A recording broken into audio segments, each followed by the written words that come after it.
Mapagpalang araw, kaibigan. Ito pong inyong kaibigan kay Jesus, Brother Manny Bautista. Sa po akong mga aral na salita ng Diyos. Ang ating titignan sa Biblia at saka yung nangyayari sa ating kapaligiran. Sa Biblia, ang isang batas na binanggit ng Diyos ay yung huwag kang papatay. Basahin natin dito sa Exodus chapter 20. Ang sabi ng Diyos sa 13, huwag kang papatay. Halimbawa, may isang tao, kinitil ang kanyang buhay. Yan, pagpatay na sa kanyang buhay. So, ibig sabihin, pag kinitil mo ang buhay mo, kasalanan. Kapag kinitil mo naman ang buhay ng iyong kapwa, kasalanan din. Ang gagamitin doon, yung salitang huwag kang papatay. Dito po sa bansang Pilipinas, nung manungkulan po si dating Marcos, yung matandang Marcos, marami pong pinatay sa panahon ng martial law. Marami pong nawala, hindi na po natagpuan. Katwiran, batas militar. Hindi ka pwedeng magsalita laban sa gobyerno. Lahat kinuha ni Marcos. Yung mga radyo, TV, periodiko,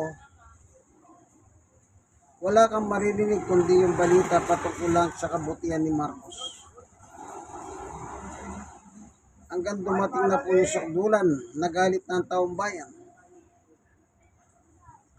Kaya after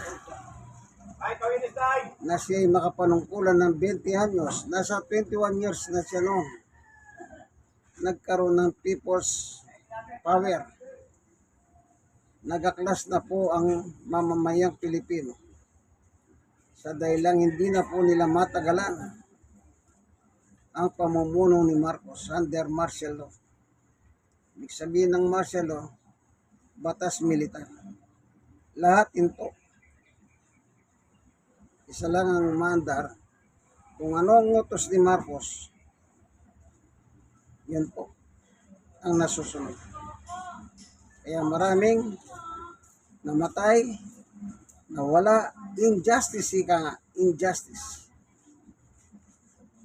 Na tumakbo si Duterte, yung matandang Duterte, si Rodrigo Duterte.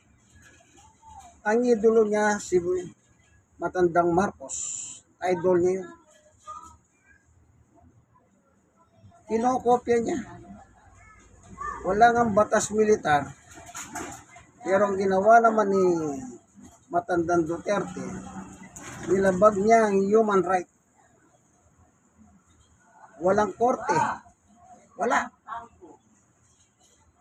Pati TV station, pinasara niya. Na sinasabi, hindi raw nagbabayad ng ang katuwang niya dyan, yung Solicitor General at saka yung isang miyembro ng Iglesia ni Cristo na isang kongresista noon ng party list ng Iglesia ni Cristo na ngayon siya ay senador, si Rodante Marcoleta. Pinagtulungan po nila para may pasara ang network ng ABS-CBN at nagtagumpay sila. At nagtagumpay po sila.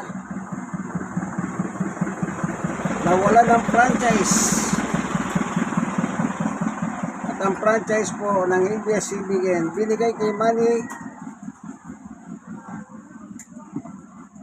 Villar. at binigay po kay Apollo Careong Kibuloy, yung Peking Kristo ng Davao. Yan. Ginipit po nila ang ABS-CBN na lumalabas ang sabi nila Kalida at saka ni Marcoleta, meron daw utang na bis, hindi nagbabayad. Pero nilabas po ang lahat ng resibo, bayad. Dahil lang po yung kontrata sa kanyang pagkakandidatura, hindi po nasunod yung kontrata. Dapat sana kinasuhan po sa korte. Hindi. Tinanggalan ng prangkisa. Kaya marami pong nawalan ng trabaho at maraming nawalan ng hanap buhay. Kasi doon sa gilid ng ABS-CBN, marami pong kumikita ro na nagtitinda at nawalan ng trabaho sa network, marami rin. Dahil po pagsupil ng kalayahan, wala nga martial law. Pero diktador naman si Duterte. At ang ginawa niya, ang sabi niya, high drugs. Yung pala, yung anak niyang si Pulong na 51 billion ang kanyang insertion sa Ghost Project, sila po yung drug lord kasama si Mans, yung asawa ng Vice Presidente ngayon, si Sara. Na nabulgar yung mga droga po pala na galing China nilabas sa BOC sa ilalim ni Captain Paeldon. Lumusok. Mahigit na 6 billion. 6.4 billion yata po. At nahabol po yung droga na nasa metal, yung bilog na metal lifter. Doon po sa Dasmariñas, Cavite, at wala na pong laman. At ang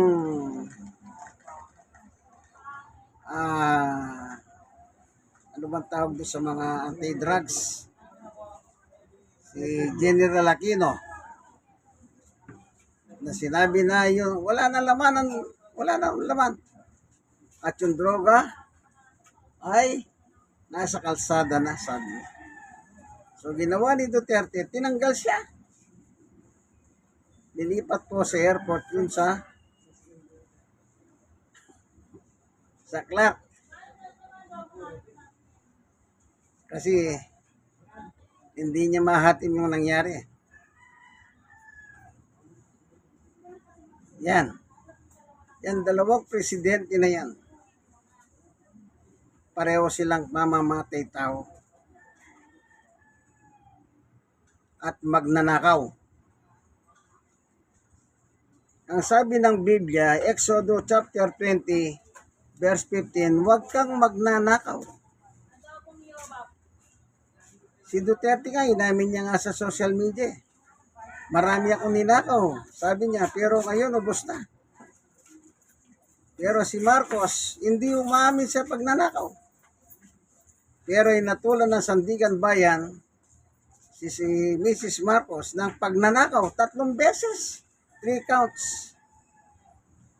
Kahit hindi nila aminin, hinusgahan sila ng Sandigan Bayan. Yan.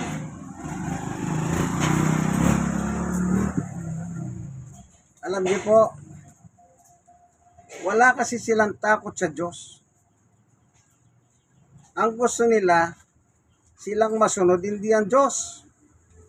Kaya kung pumatay sila ng tao, para silang pumapatay ng hayop. Uhaw sila sa dugo ng kapwa Pilipino. Uhaw sila. Kapag kinalaban mo sila, sigurado may mangyayari sa iyo. Front lang ni Duterte yung drugs. Kunwari, galit siya sa droga. Yung mga drug lords, pinagpapatay niya. Yung pala, ang sabi ng kanyang mga tauhan na dati, DDS, Davao Death Squad. Yun ang pumapatay. At isa si Chief PNP noon, si Bato de la Rosa, ang pumapatay ng mga tao. Tinanggi ni Duterte, tinanggi ni Bato yan, pero binuking siya ni Duterte sa investigasyon sa Senado at Kongreso.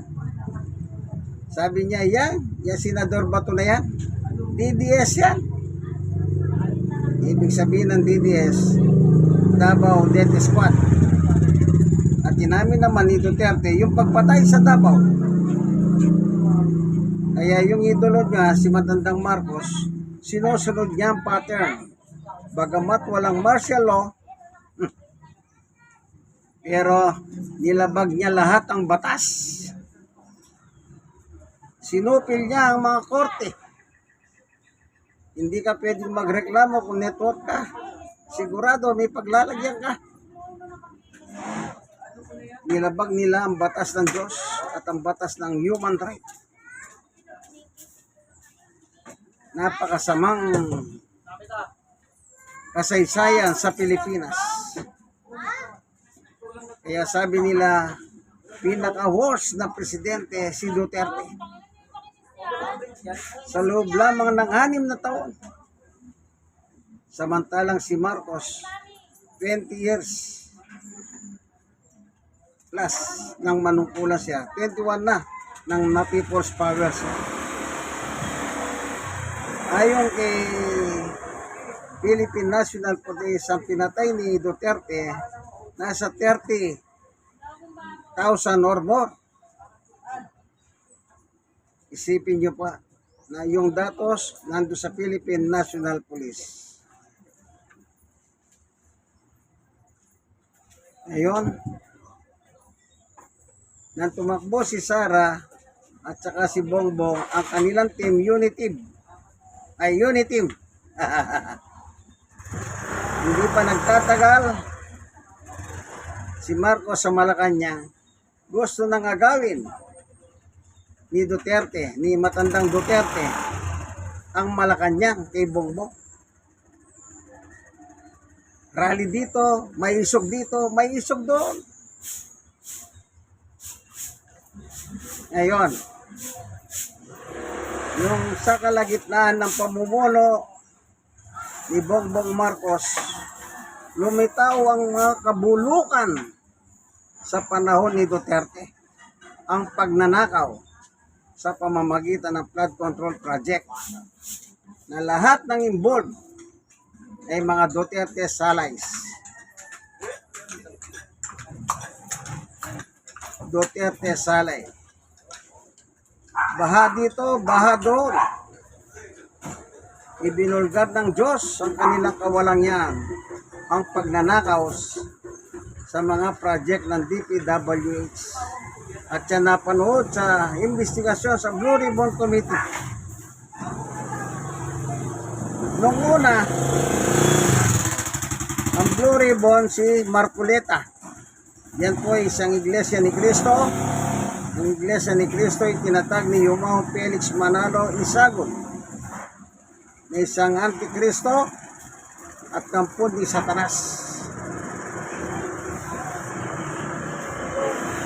Nang mag-rally po ng kasuhan si Sara ng impeachment sa kalagitnaan ng pamumuno ni Bongbong, nagaklas po ang ISC. Nag-rally sila laban sa impeachment kay Sara.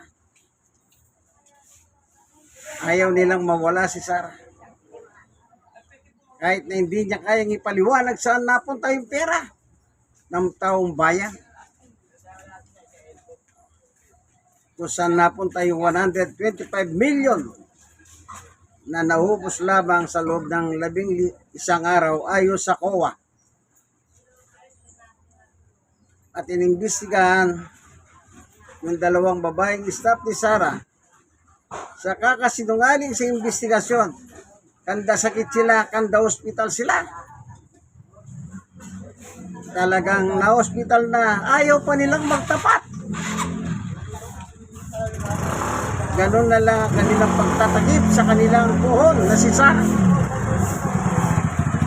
investigasyon sa Blue Ribbon Committee na pinamumunuan naman ni Senator Ping Lacson. Pati si Lacson, inodeta nila. Ginamit si Soto. Kaya walang magawa si Lacson kundi mag-resign. Ang problema, walang senador ang gustong umawak ng Blue Ribbon Committee. Bagamat si Tulfo, si Erwin, ay vice chairman, ayaw niya ring hawakan. So napagkasunduan, si Lacson ulit ang ahawak. Kasi nga si Lacson dating PNP at meron siyang knowledge about that. Kaya walang gusto umawak. So binalik ulit kay Lacson ang pamumuno ng Blue Ribbon Committee. Na. Kaya si Marcoleta, kahit wala na siya sa Blue Ribbon bilang senador, nagtatatalak pa rin. Ipinipilit pa rin niya ang gusto niya. Ang gusto niya. Ipinipilit pa rin. Kaya nagkakainitan sila ni Lacson dahil sa kanyang gusto. Dahil sinasabi niya, Iglesia ni Cristo, pag gagalawin ako, mag-aaklas ang simbahan. At yan ang ugali ng Iglesia ni Cristo. Mag-aaklas sila. Kagaya nung araw, nag-aklas na naman sila.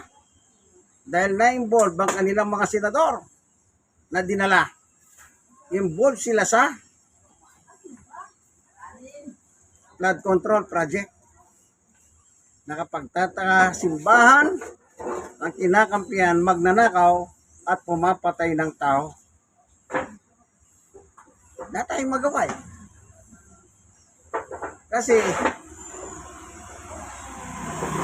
sabi nga ni Soriano nung araw, kapag lumapit ka sa simbahan, may utang na loob ka sa simbahan.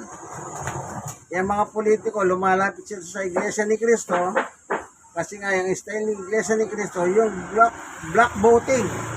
Pag sinabi nilang ito ang ating dadalhin, mga huto-huto ang mga miyembro. Samantalang ang batas, may kalayaan tayong bumoto ayon sa ating gusto. Pero sa kanila hindi. Kung anong dideklara ng pamunuan, yun po ang kanilang sinusunod. Kaya ang politiko, lumalapit sa kanila, kaya meron silang hutang na loob sa Iglesia ni Cristo, kaya ang Iglesia ni Cristo, nakikialam siya sa gobyerno. Yun po ang ugali nila. Ngayon, si Rodante Marcoleta, isang miyembro ng Iglesia ni Cristo, nilabag po yung batas ng SOSE. Ayon sa programa nila sa Net25, ang sabi niya, meron siyang kaibigan nagtitiwala sa kanila, nagbigay ng pera para sa kanyang campaign. Hindi niya po nilagay yung pangalan at yung pera, magkano nilagay nila o dinonate. Samantalang yung batas ng SOSE ay nakalagay yung pangalan ng donor at kung magkano dapat ilagay mo. At ngayon, wala pang galaw ang COMELEC, si George Garcia ng chairman ng COMELEC. Hanggang ngayon, hindi pa siya gumagalaw.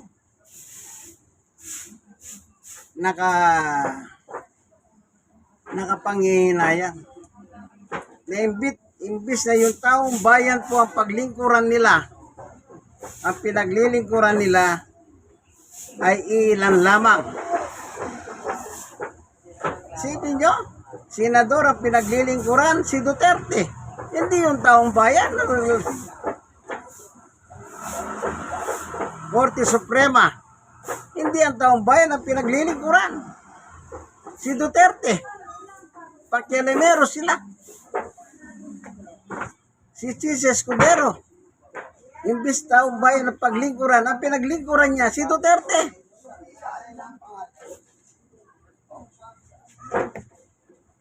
Alam nyo, napakasama ng bansang Pilipinas.